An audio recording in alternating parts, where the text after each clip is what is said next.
Good evening and welcome to the Pompey Politics Podcast, the podcast where we look at matters of local, national, and international political importance in a calm, measured, reasonable way to get to the heart of the matter. I'm Ian Tiny Morris. And I'm Simon Sansbury. So calm and heart of the matter. This is our final show of 2025, unless there's some sort of massive political disaster that we feel we can't do anything but comment on. It's not like us to comment on something randomly. But this week, we'll be commenting on, well, were there any arguments in the full council chamber on the 9th of December? Were there any surprises? Did they get to the heart of the matter? I'm not entirely sure. I think the jury's out on that one. I don't know whether actually that still goes before a jury. That might not. Who can tell? So Tuesday the 9th of December, Portsmouth City Council's final full council of the year, and after recent announcements about devolution and LGR, it's obviously not the last ever Portsmouth City full council meeting, but that might happen at some point in a couple of years in the future if the thing actually goes ahead, but who can tell?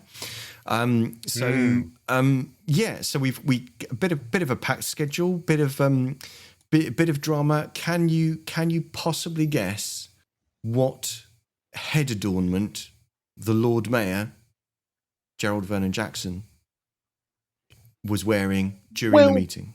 Well, difficult to say, and possibly edging towards a hate crime to ask the blind man to answer that question. But presuming it's made with good intentions, I thought as the mayor he had to wear some kind of crown anyway as standard.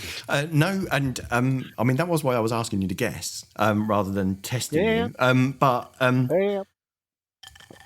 A piece of black cloth in the style of the judge delivering the death sentence. No, I'm gonna put everybody out of their misery. So he wore reindeer antlers heads, basically a head adornment of being the Christmas festive spirit. There was at least one other councillor that was sporting a Christmas jumper. I don't know whether everyone else didn't get the memo or whether they just weren't up for it. They if that was their attempt at entering into the Christmas spirit, Sorry, Lord Mayor. Sorry, Gerald. That didn't seem to kind of pass off, but well, you can't these days, can you? Can't say Christmas at all. A mate of mine wished somebody Merry Christmas, pushed him in a lake. He was arrested for it. His world's gone mad. I'm going to stray into the props there to the talking heads and Colin from Portsmouth. Yes. So you're plagiarising at that point. So getting straight into it then, because there was plenty there. Where did we go first? So, quick looking at the agenda. So the first things kind of worth mentioning are the deputations. So there were 6 deputations in this full council, which were, sorry, and my apologies, I've just lost my notes. So so there were deputations from Stacey Edmonds, who was talking about the 12F, which was the pedestrian safety on Portsdown Road, and there was deputations from Viola Langley, who of course we know friend of the pod, and a co-founder of Let's Stop Aquind, who spoke to the motion, which was 12A, which is about Let's Stop Aquind. So we had then 3 contributors speaking about the antisocial motion, 12B, which was Jim Kemvin, Patrick Keefe, and Christopher Adeniran, who all shared personal experiences of antisocial behaviour and calling for measures to be basically taken to kind of bring us into the matter. And then another frequent visitor to the pod, Jacob Short, was speaking about 12D knife crime. So there was quite a thing there. And Jacob's deputation included a list of about 9 or 10 knife attacks that had occurred in Portsmouth over this year. Knife incidents. Most of them, all bar one of them, or all bar one of the ones that he listed, actually someone had been stabbed and injured. So quite quite a horrific litany of incidents across the city that he went through there. So after the deputations, we went through the agenda kind of quite quickly. Sorry. One of the things that was meant to be on the agenda, item 11, was a briefing about devolution. Now, given the subject of last week's show, and the government basically pulling the rug and saying, actually, no, do you know what? We're going to delay this devolution mayor's election lark for 2 years. There is no briefing. I believe the Lord Mayor described it as there can't really be a briefing when the council actually have more questions than there are actually answers. So I guess in a Christmas spirit, they could have broken into a choir of "You don't know what you're doing," but that's about all the options that were available. Right, so no devolution briefing. What did we have? Are we on to notices of motion? So yes, we will. So very, very quickly, apologies. So who wasn't there? Apologies from Councillor Ben Swan, Councillor George Madrick, and Councillor Emily Strudwick. So there were 3 that weren't there. There were a couple of people that were due to be turning up that had advised they were turning up late, which was Councillor Tyndall and Councillor Fazackley. That's kind of how we got off. And off we went to the races. And the 12A was the Let's Stop Aquind motion, and I won't shock anybody.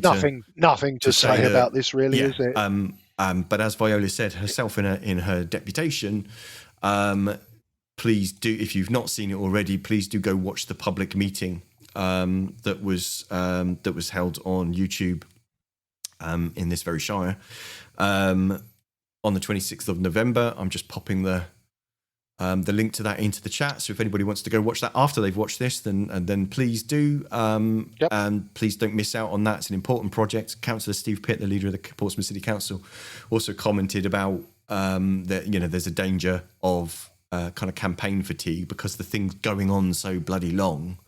People have either assumed that it's actually dead and buried, or that basically that Aquind have given up, and unfortunately neither of those things are true. So we shall, I'm sure, come back to that at some point in the future. But 12B was tackling antisocial behaviour, which was a motion from Councillor Charlotte Gerarda and Councillor Graham Heaney of Labour. This was noting about basically calling for a scrutiny review of antisocial behaviour strategy and reporting systems, and improved public communication on how to report antisocial behaviour, and stronger partnership between the council, police, landlords, businesses and voluntary groups, and a progress report back to council within 12 months. Now, interestingly, this had not 1, not 2, but 3 amendments put forward to it. One of us actually put forward on the floor. So there was an amendment from Mary Vallely and George Fielding. There was an amendment from Steve Pitt and Lee Hunt to briefly kind of tidy up some of the language. The Vallely Fielding amendment was literally kind of replacing one word. But Simon Bosher and Yinka Adeniran put forward an amendment actually as the debate started,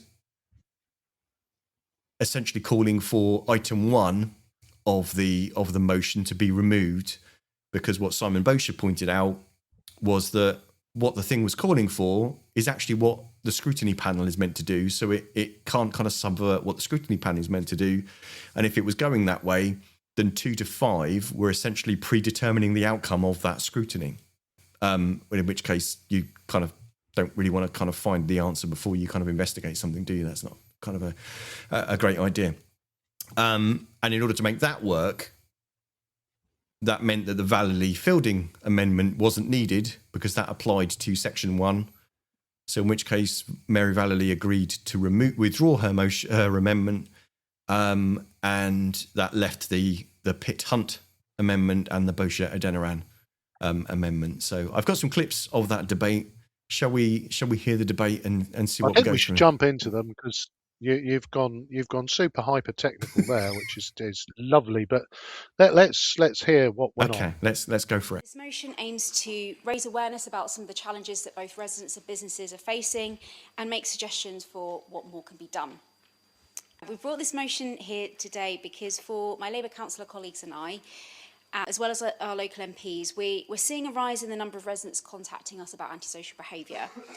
So while it may be the case that in the council's recent ASB report, we're seeing a decrease in ASB in some areas, we know that there is obviously a lot of crime that goes unreported, and actually crime statistics themselves don't show the full extent of crimes that the public are experiencing. And in a recent meeting with the District Commander for Portsmouth, he made me aware that the police are also seeing an increase in reports of antisocial behaviour across the city. So this motion aims to raise awareness about some of the challenges that both residents and businesses are facing and make suggestions for what more can be done. And we know, firstly, it's important to say that there is a lot of really, really excellent work going on already between the police, our elected representatives and the council, and in particular our community safety team. So I just want to thank every person involved in keeping our city safe because they're doing incredible work. But we just wanted to bring this here today because of the sheer volume of casework that we're getting and the complexity of the issues that we're seeing come up, that we feel that we need to raise awareness and try and seek for more to be done. So we think a sort of more comprehensive and strategic approach is really needed to tackle what's become a really big issue. And the casework speaks for itself. Money is tight, and therefore it's particularly important that we make that request of government, bearing in mind that they still have not fully addressed the local government associations' very clear steer that billions more money is needed to go into local authorities if we are going to halt the decline in the amount of services that local authorities can deliver. And with the existential threat of LGR coming and that £67 million figure that we've all heard about, we don't want to be losing our community warden service. I am interested in getting results outside in these parks and on our streets, outside all the shops in South Sea, North End, wherever. I'm not being political, but we have a Labour government, we have 2 Labour MPs in Portsmouth, we have 9 Labour councillors, and things are still not getting addressed. So to see Labour bring in an interesting notice of motion, I understand why, and I welcome it, and I welcome the interest, of course I do. I also welcome the investment which you talk about into policing that's ongoing, but if you talk to the Hampshire Police Federation, they will not be so rosy about it because police paying conditions are so abysmal nowadays that for every policeman that comes in the front door, one goes out the back door. So numbers are stabilised and the police are still running around like chickens with their heads cut off. Members, we know that addressing antisocial behaviour in this administration, from consultation with residents across Paulsgrove, Milton, Drayton, Portsea, Southsea, or right across the city, people told us they wanted more things for young people to do and direct them towards worthwhile activities. And this is why we commit substantial resources to giving young people more things to do. By directing young people towards doing more and better things is really the answer, and educating them really is giving young people more things to do, keeping them off the street and keeping them out of antisocial behaviour. Waverley Park, I completely agree, it's a big problem. Everything described is a criminal offence. We are not the police here, and our wardens are not the police.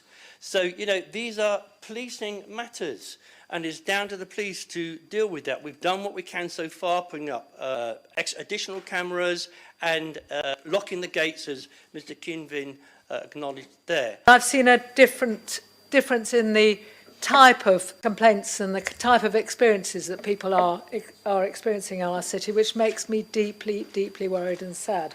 I'll just tell you a personal, deeply upsetting story. My husband and I were down on the seafront, and a couple of people came down the street, gave a card to my husband, which is all about joining a political group that I won't name in here. And he said to the person, I really wouldn't touch that. And the man accused him of being a rapist. It was an extraordinarily upsetting thing, having a personal attack from somebody that we'd never met before, which assumed that it was hate crime. And I think we are seeing more of that. The arson that my neighbours that I've lived next door to for 35 years in Victoria Road South, it is deeply, deeply worrying and upsetting. Must be something that the police take seriously, because I don't want Portsmouth to become a hateful city. As someone who has suffered for many years, in fact all of my life, and struggled around alcohol and substance addiction, I know what it's like to be the person who's suffering. I know what it's like to be criminalised for behaving in a way which is the only solution you have for the darkness which is a world without substances.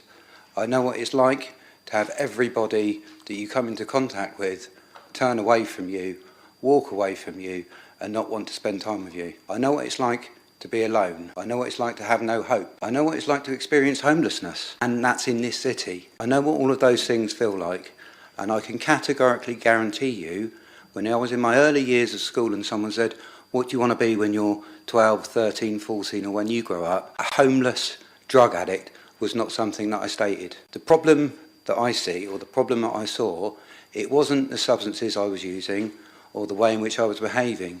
It was a lack of support. We say that the problem is supported housing. I think supported housing is the solution. We say that the problem is the drugs and the alcohol. I think being there and supporting the drug addict and the alcoholic is the solution. So, and just to make sure everyone's familiar with who was speaking there, so that was opened by leader of Labour Group Councillor Charlotte Gerarda, then leader of the council Steve Pitt, then Lee Hunt, then Julie Smythe from Labour, then Nick Dorrington from the Lib Dems, with his sharing his personal experience. So there was also a lot of very, very personal experiences that were shared by other councillors, as well as the one that Judith shared. Charlotte Gerarda talked about Creatiques, the bridal shop in Southsea that suffered from anti-social behaviour issues, and Councillor Shah cited the recent incident that he'd experienced in being intimidated on Cosham High Street. So there's kind of a bit of a theme there of it's bad, which I don't think, or we don't like antisocial behaviour, which I don't think there was anybody disagreeing with the concept that they don't like antisocial behaviour, but a little bit of a departure of actually how bad is it and what is it that's actually being done. And a little bit of a muddying of the waters, because it's that there's a difference, and I think it was Steve touched on it, which is that there is a difference between antisocial behaviour and criminal activity. And I think that those two lines got quite blurred there. But I actually think that it is a known problem. It is a perpetual problem, and it's one that, let's be honest, every time we do the hustings, and I think we've done them 3-4 years in a row now, a question to each prospective councillor about antisocial behaviour we tend to include, because it's probably, I would argue that we've often joked that local council is about dog poo and parking. I think ASB is coming above that, but it's for me it is a known problem. But in terms of what the cure is, I think I don't think there is any kind of commonality on what needs to be done, and without wishing to sound despondent this close to Christmas, I'm not sure it's a problem that can be fixed, because it is that element of, even if if it is criminality, we know that the any kind of sanction that would happen through the courts, which would take an enormous amount of time, an enormous amount of money, it is not going to dissuade someone from that. So I mean, how the debate kind of bore out, and it's quite an interesting debate. So once you kind of get past the technical point at the beginning, which my apologies to listeners that I kind of bored you with at the start, and it was actually a comment that Lee Hunt made. Anybody watching this is going to be deeply confused that we're talking about deeply bureaucratic points when actually we just want to stop crime and criminality, and I think there were several different people trying to make several different points that were adjacent but not. And although overall, obviously, everybody agrees they want antisocial behaviour to reduce and to stop, and they want people to feel safer. And that's the other interesting and different thing is people feeling less safe isn't necessarily the same as there being more crime. So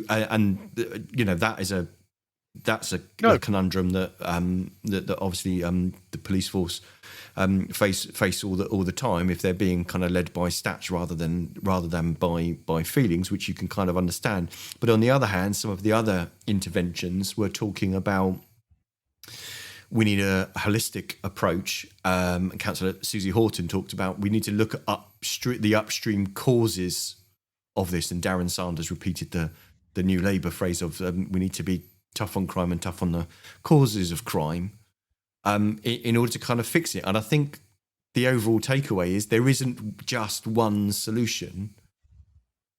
So you need to kind of press all of these levers at the same time and in concert. And I think some of the rebuttals from the cabinet were that actually some of this stuff they're already doing and some of this stuff already exists. So you're asking them to put into place a cross-department working that already happens. You're asking them to put in place some sort of scrutiny mechanism that already happens. All of those kind of things. So it kind of seemed like a conversation about we all agree there's an issue, and we vaguely actually agree on what the solutions are, because the solution is actually the legality and, to be blunt, there being more police officers is not something that they have control of. Yeah, but I think that's a kind of misnomer, isn't it? I think that is a false dawn. It's a false promise, because there's that element of you can have more police officers, and the police officers that we have do a very decent job, and they arrest people and they find the evidence, and that evidence goes to court. And we currently have a court system where it is that difficulty that going to court and getting a criminal record is something that law-abiding citizens would not want. It is a deterrent to them, oblique us. But if you are beyond that, if you are a perpetual shoplifter that goes and shoplifts every day, and you will get caught, and you will get sent to court, and you will receive a conditional discharge or a short custodial sentence, and you will do it again and again and again. It doesn't matter how many police officers we have. And similarly, with the antisocial behaviour, if groups of youths are zipping about on electric scooters, shouting, swearing, creating an intimidatory atmosphere, you can put all the dispersal orders in that you like, and the police can police those dispersal orders. But if the people committing the antisocial behaviour simply do not care, and the consequences of their actions there's no deterrent, then you won't fix the problem. And I think the tough on the causes of crime, yes. You can go upstream, you can do all of those things. But I guess there's that element of, how do you persuade somebody that they should conform to the social norms of behaviour? And that is such a big question. We could probably do a whole podcast on it. We probably could, and we'd need a lawyer, someone from the police force, and probably a criminal psychologist. So we'd love to do an episode about that, because we definitely don't know anything about that. We'd love to do an episode on that. So that was 12. That was 12B. The two. Remember, there were three originally motions. Well, first there were two, then there were three, then there were two. Both of the two that were left were subsumed. And in a surprise, probably to no one, it was passed unanimously. The subsumed motion was passed. So the substantiated motion was passed unanimously, because everybody wants antisocial behaviour to stop and reduce. So Yeah, so that was 12B. 12C was to be a motion from Strudwick and Madrick, but because they weren't in the chamber, that wasn't able to be discussed because they weren't there to propose and second it. That was the one about cross-border taxi licensing, so that'll have to live to be considered another day. So that then took us to a break, and then took us to 12D when we came back from the break, which was the where's the I've scrolled right past it. Sorry, which was the tackling the knife crime, which was brought forward by Councillor Matthew Cordy and seconded by Chris Dyke, and it was Matthew Cordy's maiden speech in the chamber. So that was something for him. So those two Reform councillors were bringing that one forward, and bearing in mind, obviously, Jacob Short's deputation at the beginning of the proceedings. Let's listen to the clip on that one. Yeah. One vital step we can take is to push for stricter sentencing for individuals convicted of carrying and using knives unlawfully. In recent months, Portsmouth has seen a troubling number of violent incidents involving knives. In fact, police data indicates that Portsmouth continues to experience violent crime rates above both regional and national averages. This trend is deeply concerning, particularly as we see a rising knife carrying among our younger population. The need for stronger measures is more urgent than ever. One vital step we can take is to push for stricter sentencing for individuals convicted of carrying and using knives unlawfully. By making it clear that such behaviour will not be accepted, we can deter potential offenders, ultimately creating a safer environment for our residents. I propose that we write to the Home Secretary urging a review and strengthening of current legislation on knife crime. This includes requesting tougher sentences for those convicted of unlawful knife possession. I believe that we should also request additional funding from the Home Office to support the Hampshire and Isle of Wight Constabulary in their targeted operations against knife crime in the area. Proper resources are essential for effective policing, and although I believe the local police are doing an incredible job with the resources at their disposal, we must ensure that our officers have the tools they need to effectively tackle this issue. Our approach, however, cannot rely solely on police enforcement. We must also support and expand community-led initiatives that educate our young people about the dangers of carrying knives. It's crucial to provide positive pathways, mentoring opportunities for our youth to make better choices.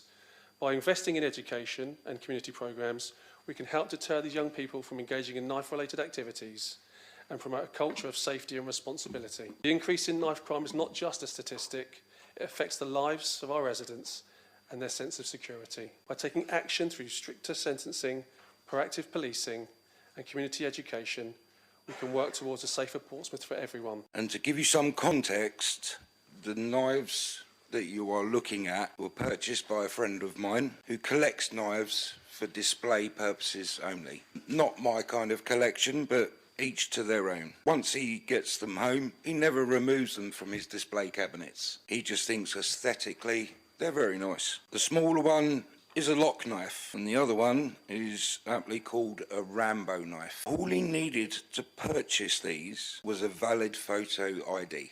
He uses his driving licence, and the shop that he buys them from, which isn't in Portsmouth, writes his driving licence number down in a little notebook that's underneath his counter. There is no need to have knives like these. They're not utility knives, they're not cooking knives, and I'm pretty sure there are no wild boar running around urban parts of this country to hunt and kill. Look, there's no question about it, Councillor Corey, that prevention is better than cure, which is why when we talked about earlier on, we're investing so much money into young people in this city.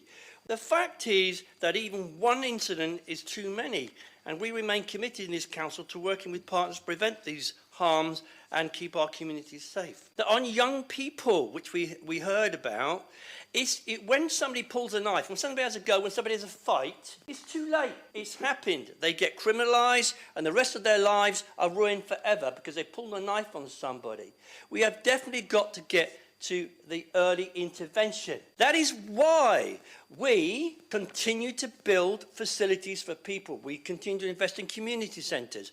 We continue to invest in play parks right across the city. We continue to invest in youth centres. We continue to invest in a youth outreach service, where you have been told, this council has been told, over and over and over again, no other councils around here do all this work. None. Absolutely none. We do it here. Why do we do it? We do it because we invest people's money properly. Knife crime is a challenge that affects every community differently, and Portsmouth is no exception.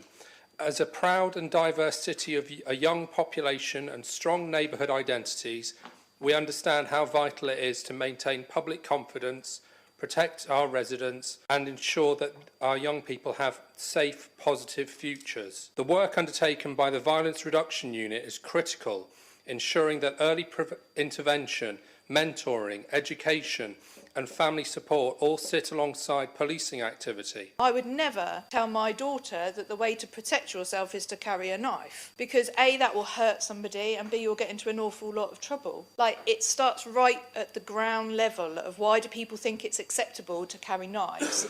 Is it because they don't think they're ever going to get caught? And if they do get caught, what's going to be the punishment? It doesn't really matter. The incident on Tangiers Road, that was, as far as I'm aware, somebody taking matters into their own hands because something hadn't been done prior when they had phoned the police. You know, this was, I'm not excusing it at all, but this was a case of, we've asked the police for help, nothing's happened, so we're going to take matters into our own hands. Again, not the right way to go around things at all. I think one of the things we need to look at, working together, is how we can actually put together restrictions on knives and the sale of some of the knives that we've seen here. Something that we know that libertarians on the right, the Trump administration and the National Rifle Association in America absolutely loathe, because they think the more guns you have, the less crime you have. Sadly, the police don't agree. So, hopefully your technical issues are resolved. So welcome back. I don't know how much of that you caught.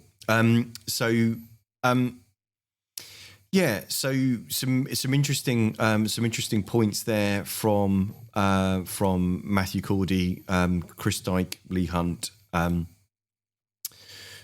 George Fielding, Leonie Oliver, and closed up there by Darren Sanders. But I think Leonie's point as a mum was an interesting one about, you know, what conversations with our kids. Why do you let them enter? You know, why do you stop them entering into every other possibility? But they think that the okay solution to them being frightened is to carry a knife. Having more knives does not make people safe. I don't know if you caught Darren's answer. Well, I think though, Simon, it's a continuation of the earlier motion, degree, isn't yeah. it? You know, at the end of the day, antisocial behaviour often, you know, it creates fear. You know, there is that thing, if there is a large gang of youths gathered outside a shop, you know, being loud and just being youths, you know, as I always, you know, even I don't find it comfortable to try and find my way through them with either my guide dog or my cane. I Sure. just find it uncomfortable. And I think there is that element of, if antisocial behaviour creates that perception of fear, particularly amongst young people, you know, the logic, flawed as it is that I'm going to need to defend myself.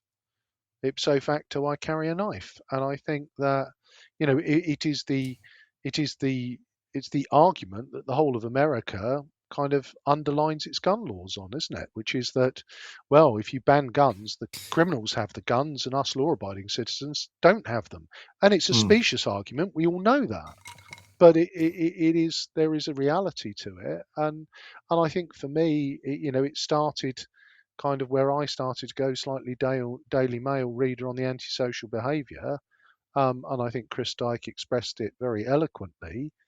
You know, it is about consequences. If you carry a knife, then you know the worst you're doing is you're going to threaten, intimidate somebody with it to try and put them off attacking you. That's the best possible outcome.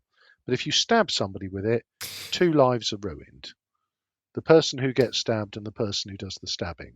So that there has to be a much more, I hate to use the word zero tolerance response, but there's got to be consequences. But and yeah, simply, Yeah, I think so. But again, to Councillor Oliver's point, if people just don't think they're going to get caught, and again it kind of intertwines with the earlier motion, then there aren't any. It doesn't matter what the consequences are. So I guess there's kind of two calculations there, isn't it? Will I get caught, and what price will I have to pay if I get caught? Yes. Yeah. Because if you haven't got the sense to realise that you carrying a knife means that you're possibly more likely to actually be the victim of a knife crime. Yep. And that you're more likely to be involved in something where, some of the examples that Jacob Short had done were attempted murder. They're attempted murder charges that people are on. These aren't, and I guess that was only one of the. To be fair, as an aside, that was at least one of the mildly comforting things of the horrific list that he shared. Actually, in all of them, criminal charges were being brought. Yeah. So if we're also then comparing that to the argument of these things, yes, these things are happening and they're bloody terrifying, and we don't want them happening, and we don't want our kids out in an environment that's like this. But things are happening to the, in those examples at least. I know it's a handful of data, but in that respect, it's not like these people are getting off scot-free. What we want to happen is it never to happen, because as you said, and it was a point that Councillor Lee Hunt made, two lives are wasted. Yep. When something happens, and that was kind of the thing. So, will it surprise you that, of course, everybody agreed? Yep. No, and because no one was going to put on their leaflets, "We're in favour of knife crime." No, and there is an element of, it's a little bit, it is a, and I don't mean this in a disrespectful way, but it's a bit of a performative motion to call upon the, whoever's sat in the Home Office to do more to tackle knife crime. I think, it's a given. We all agree, right? What have we got next? Yeah. But like you say, from an actions point of view, it's a right to the Home Secretary and call for more things that they're probably already wanting to do anyway. So the next motion, so 12E, was about local government reorganisation. Now I haven't got a clip for this one, but essentially it's trying to address that the government's obviously bringing through plans to reorganise local government, and the council aren't happy about basically how that's going. This was brought by Pitt and Sanders, and the financial risk to Portsmouth taxpayers of inheriting some of the Hampshire County Council deficits if we end up in the expanded thing. So a bit of a bun fight kind of took place, but essentially that was carried nem con, as in no one voted against it.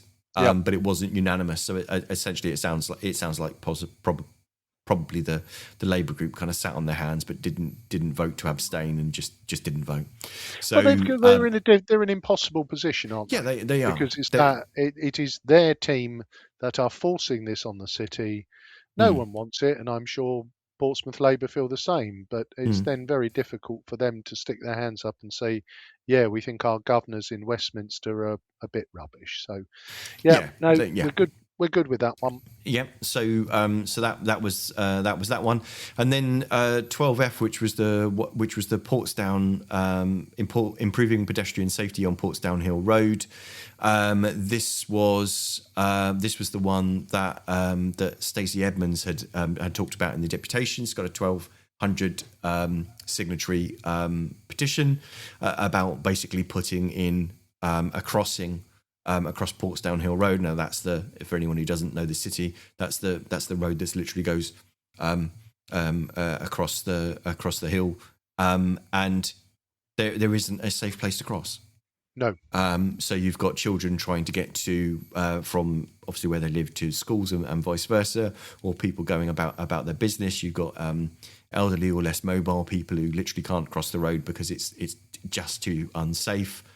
And Simon Bosher also kind of pointed out that when he was the cabinet member for traffic and transportation in 2017, before the Conservative administration fell in 2018, this was kind of on the radar to actually put a crossing in. So it's kind of like, well, what's kind of like going on? So again, this was brought by Bosher and Simon Bosher and Spencer Gardner from the Conservatives.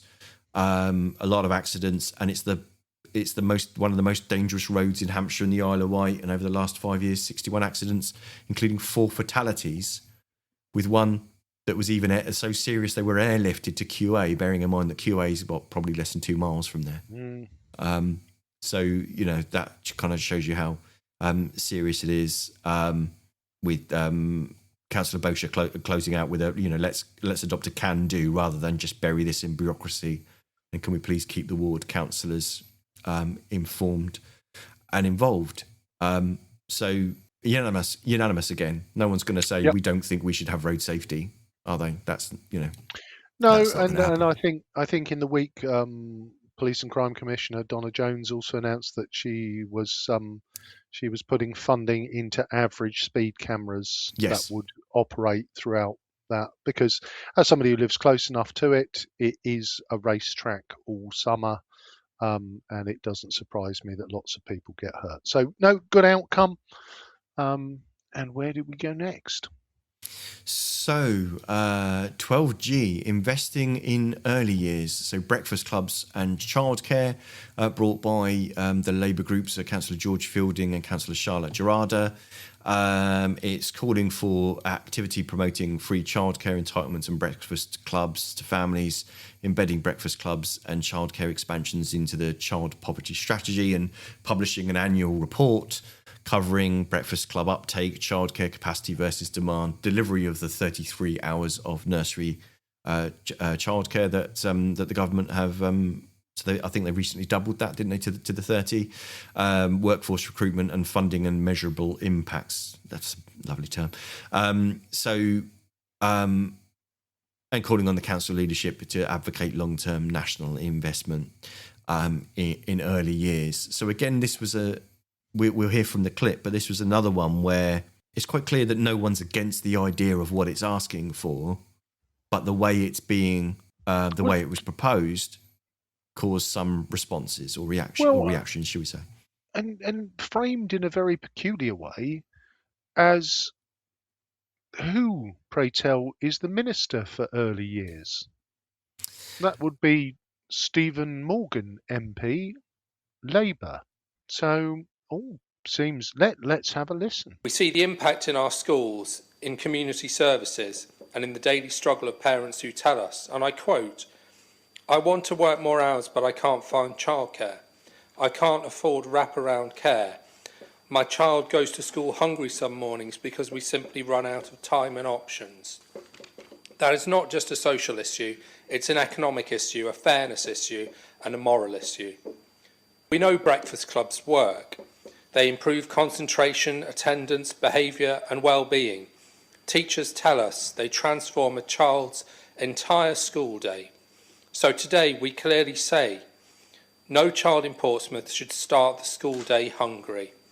Not just for families now, but also for future families, because actually, unfortunately, still, the biggest barrier to having children is concerns about cost. And we shouldn't be in a situation like that in 2025, particularly when we've got an ageing society where couples or individuals are choosing not to have children because, you know, they simply can't afford it. So, in particular, I'm really, really proud and really personally relieved in relation to the free nursery hours, and it would just be really good to promote it more, because one thing that cropped up in Employment Committee a couple of weeks ago, we were discussing obviously the sort of annual workforce review and looking at those who are working part-time, which obviously the lion's share is women, and obviously there's a lion's share of women workers in the council, full stop. But it became apparent that actually the doubling of nursery hours hadn't really been promoted internally to council staff, and that presents a really big opportunity if parents choose to increase their hours at work and to take the benefit of the nursery hours. So obviously where we can promote it, where we can,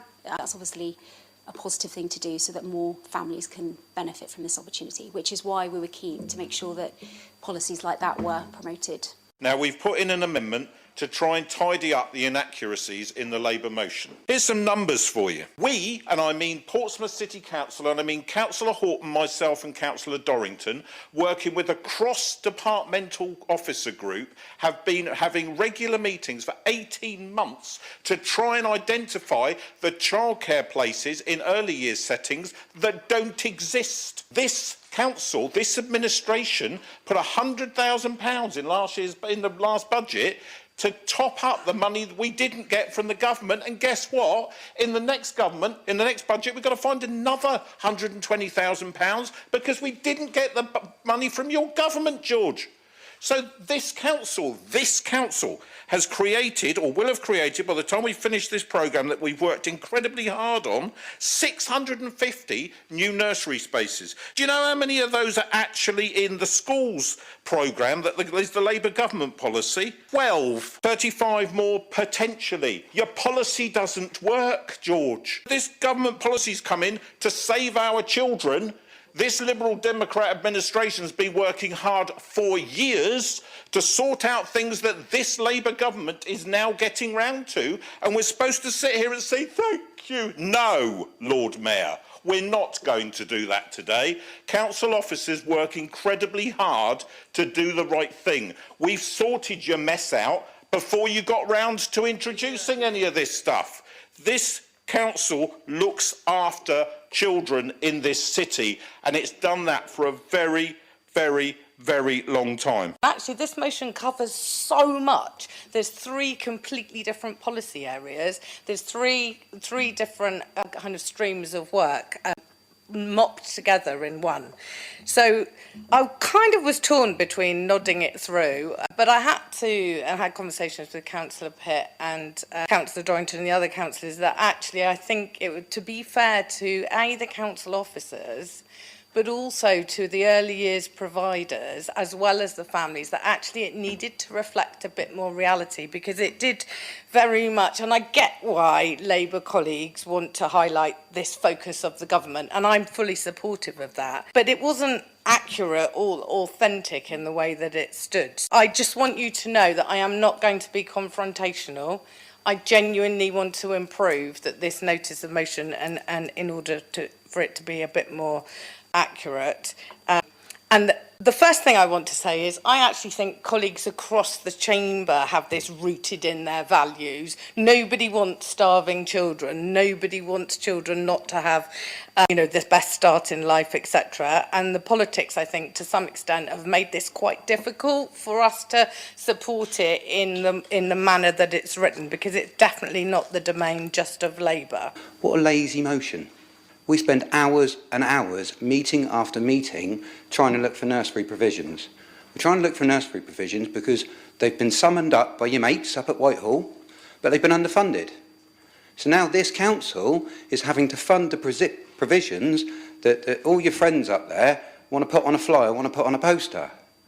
The school breakfast clubs, we're already doing it. If you had questions like this, you only had to come and ask. Just put it down in a motion to try and kind of make it look like we're not doing everything that you've written down there. We're already doing and more. We're doing everything that we possibly can to negate a situation which Labour created.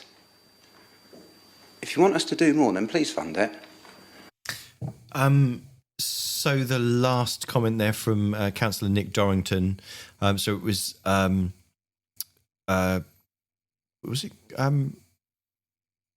No, it was George Fielding. I keep writing Graham Heaney. Charlotte Gerarda, Steve Pitt, Susie Horton, and Nick Dorrington. So a lot of kind of to and fro kind of ensued on this one of, look, a lot of these things that you're calling for, we already do. Had you only looked and asked, then you wouldn't have done this. Steve Pitt at one point accused them of basically copying it being a party kind of copy and paste job, which George Fielding declined. Said that it wasn't. So it's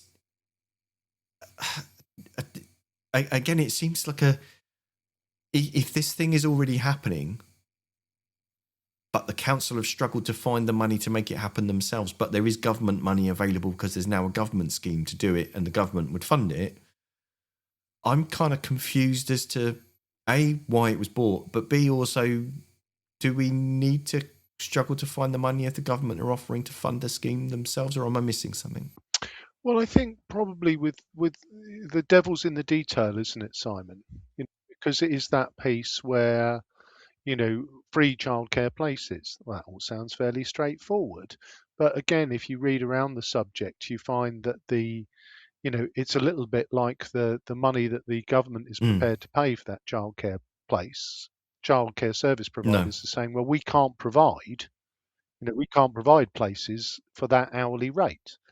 And with the living wage increasing, very markedly over the last 5 years, that there is an understanding of that. And I think that the difficulty for me with this is this. There's something that just makes me deeply uncomfortable about the whole subject, which is this element of, for both the administration and the local councillors from Labour on behalf of the government, there was the whole thing just, and as I say, I think Susie Horton hit the nail on the head. There are multiple things in play here, and there just seemed to be, for me, there was nothing substantive in there other than, I find the whole, well, we don't want children going to school hungry. No, we don't. But I think it was George in his first sentence said, I speak to parents that say, sometimes my children go to school hungry because we've run out of time and options. I as a parent myself, I so struggle with that because, well, ultimately it's your responsibility to feed your child. You cannot run out of time or options. I don't accept that. And for me, it's the danger that we move towards, well, the state must feed the children because the parents aren't capable. And I just think the whole, it just struck me as a performative rap battle of everybody wanting to do the right thing, but a little bit, well, our government's doing it now, and, well, our council's been doing it for years. I'm not sure we've got anything. I don't know. I think. I mean, I wouldn't quite use the words that Councillor Dorrington said. He called it what was he called it? A lazy motion. I think it's kind of quite. It seems quite confused, and as Councillor Horton pointed out, it's trying to do a lot of related and adjacent things, but they're not. It seems to be trying to kind of celebrate, champion, and publicise these different mechanisms or these different schemes that the government has brought out. But yeah, I did pick up on kind of the observation of, well, is there actually spare childcare that isn't actually being taken up? Because if it isn't, it doesn't matter how many hours you're giving to people. If there's none actually available in the city, because the organisations can't provide it, then that's not the issue, is it? It's not publicising it to the parents that's the problem. The blockage is actually in trying to open up those pathways to allow those companies to do that, and that's a whole different kettle of onions. Well, but I think it's very relevant though, Simon, isn't it? You and I are entitled to dental care, to access to an NHS dentist, but there aren't any. No. So it's similar. I just find the whole thing to be, it's a little bit, for me, performative from Labour about, look how much good the new Labour government has done in this area. And I can understand, why, Steve was as angry as he was, because there's an element of, it is an area where, Portsmouth is a relatively deprived city, and it's not an unknown problem to anybody who's worked in the administration or has even worked in council to know that, it's a problem that needs solving. So that one Yeah. felt to me very much like, well, how can you vote against it because it's children shouldn't be hungry and childcare should be supported, but again, it's the way in which it was constructed. I'll be interested to see which way this one went. Yeah, so this one was actually unanimous in the end, because nobody, and I think Steve Pitt said, I can't remember if I included it in the clip or not, but Steve Pitt said in one of his responses was, we're not going to have you saying that we're against this, or that we want children to go to school hungry. We they're not, and no one in the chamber was voting for children to go to school hungry. But it kind of seems like, it kind of seems strange to say, on the one hand, do you either not know or not care, or you're not interested of what we're actually already doing and just want us to celebrate the fact that the government have got this policy that may or may not be the best thing since sliced bread because it doesn't actually entirely work. But it seemed that what some of the administration's frustration was that, but you now want us to turn around and worship the ground you walk on for suggesting a thing that we're already doing. Yeah. No. And it's, and as you say, was this one just leaflet fodder? Could you vote against it? No. What does it do materially to improve the lives of anybody? Nothing. But I guess with it being this close to Christmas, you can't have. But you can't have it. To basically to grab the nearest means available. It's Admiral Akbar, isn't it? It's a trap, and it's a bit of Christmas Carol, isn't it? It's the. I was going down the Tiny Tim route myself. Yeah. So that's exactly where I was about to go with it. So it's like, yes, won't somebody think of poor Tiny Tim? But Mr. Sansbury, Tiny Tim weighs nearly 18 stones, and if he eats any more heartily, he'll turn into a pie shop. But yes, on that misquote from Blackadder's Christmas Carol, harmony and unanimity broke out, and everyone agreed that children shouldn't go hungry. Yeah, weirdly enough, there was no one standing up and arguing for more hungry children. So